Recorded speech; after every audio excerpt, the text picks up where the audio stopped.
बिस्मिल्लाहिर्रहमानिर्रहीम। कोलेस्ट्रोल क्यों बढ़ जाता है, इसके ऊपर बहुत सारी वीडियोस आप पहले भी शायद देख चुके होंगे। इस वीडियो का मकसद बहुत चीज़ों को सिंप्लीफाई करके बयान करना। देखिए, कोलेस्ट्रोल वो चीज़ है जो हमारे जिस्म में चिकनाई के सबसे कॉमन चीज़ समझी जाती है।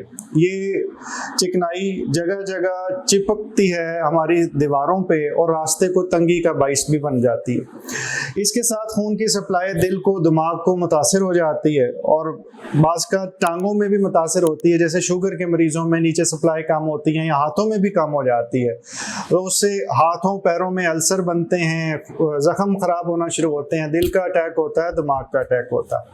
अब सवाल ये कि ये होता क्यों है? तो कुछ वो चीज़ें हैं जो हमारे कंट्रोल में हैं और कुछ वो चीज़ें हैं जो हमारे कंट्रोल में नहीं हैं। कुछ वो चीज़ों का पहले जिक्र करते हैं जो कंट्रोल में नहीं होती। जेनेटिक, जीन्स के अंदर कुछ ऐसा कोडिंग होती है, उसके साथ आप अगर फ़र्ज़ करें बहुत मोटे नहीं भी हैं, आप पतले हैं, आपके जिस्म के अंदर कोई इजाफी फैट नज़र नहीं आ रहा, लेकिन फिर भी आपकी खून की नालियाँ जो सी हैं उनके अंदर चिपका होता है और आपके ब्लड के अंदर कोलेस्ट्रॉल और एलडीएल बढ़ा होता है। ये खास किस्म की जेनेटिक प्रोडिस्पोजिशन है और ये फैमिलीज़ के अंदर चलती है और इन फैमिलीज़ के अंदर दिल के अमराज ज़्यादा होते हैं। इसको आइडेंटिफाई करने के लिए एक होमोसिस्टिन नाम का टेस्ट भी करवाया जाता है। बाज़ लोगों में बड़ा होता है, फिर उसको ट्रीट करने में कुछ सहूलत हो सकती है। अगर आप ज़हनी और जिस्मानी सेहत के बारे में इल्म, नए तरीका इलाज और नई से नई तहकीक के बारे में जानना चाहते हैं तो इस चैनल को सब्सक्राइब करें, बेल आइकन को क्लिक कर दीजिए। अगर वीडियो में कुछ अच्छा लगे तो लाइक एंड शेयर करें ताकि ये इल्म दूसरों तक पहुंच सके। लेकिन बाज़ में ये नॉर्मल भी होता है, लेकिन फिर भी ये जीन्स मौजूद होते हैं। इन लोगों के अंदर बाज़ का लाइफस्टाइल चेंज करने से भी मसला हल नहीं होता और दवाई की ज़रूरत लाजमी होती। दूसरी तरफ वो वाले कुछ मामलात हैं जिनके अंदर हम कुछ कर सकते हैं। मसलन अगर फ़र्ज़ करते हैं हमारी खुराक के अंदर कोलेस्ट्रोल बहुत ज़्यादा है, हम तली हुई चीज़ें बेतहाशा खाते हैं, हम फ्राइड चीज़ें बहुत खाते हैं, हम घी का इस्तेमाल ज़्यादा करते हैं, हम रोटी के ऊपर भी घी लगा के खा रहे होते हैं, हम तरी वाले सालन इस्तेमाल कर रहे होते हैं, या हम गोश्त बहुत ज़्यादा इस्तेमाल करते हैं। ये सारी चीज़ें ज़ाहिर है कि कोलेस्ट्रोल का लोड बढ़ाएंगी और फिर एक कैपेसिटी है जिस्म की, जिसके अंदर कोलेस्ट्रोल जिस्म में आएगा तो वो ठीक कर देगा, उसे यूटिलाइज कर लेगा। उससे ज़्यादा जो कोलेस्ट्रोल है वो जगह जगह जम के बीमारी का बाइस ही बनेगा। नंबर 2 पे फिर वही बात है कि ना हम एक्सरसाइज करते हैं और ना हम वज़न कम करने की कोशिश करते हैं। अगर हम एक्सरसाइज और वज़न कम करें तो ये मसला काफ़ी हद तक हल हो सकता है।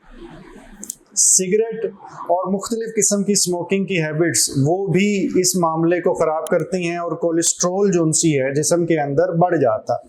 अगर स्मोकिंग, हुक्का और इन चीज़ों को कंट्रोल कर लिया जाए तो हमारा मसला हल हो सकता है। हमारी ज़िंदगी के अंदर लाइफस्टाइल को मॉडिफाई करना बहुत ही बुनियादी चीज़ है और हमारी लाइफस्टाइल के अंदर फिज़िकल एक्टिविटी मिनिमम होने की वजह से, सैर कम होने की वजह से, खुराक बेहंगम होने की वजह से, बार बार खाने की वजह से और फास्ट फूड, इनकी वजह से कोलेस्ट्रोल बढ़ जाता है। कोलेस्ट्रोल की वजूहात जो उनसी हैं उनको 2 हिस्सों के अंदर जो मैंने डिवाइड किया, इसको याद रखिए। जेनेटिक वाली चीज़ों के अंदर हमारा कोई कसूर नहीं, लेकिन जो दूसरी चीज़ें हैं उनके अंदर हमारा कुछ ना कुछ कसूर ज़रूर है।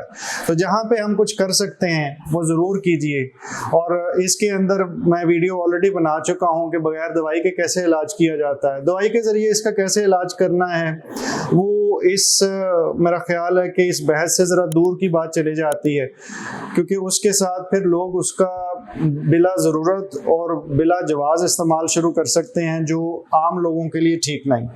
डॉक्टर्स के लिए वो इन्फॉर्मेशन दी जा सकती है और अगर लोगों ने इसरार किया तो मैं कुछ इन्फॉर्मेशन ज़रूर दूंगा कि कौन सी दवाइयाँ कोलेस्ट्रोल के लिए इस्तेमाल की जाती हैं और दीगर चिकनाई की खराबियों में इस्तेमाल की जाती हैं। अल्लाह ताला मुकम्मल ज़िंदगी दे और दूसरों की ज़िंदगी मुकम्मल करने का शर्फ अता करे।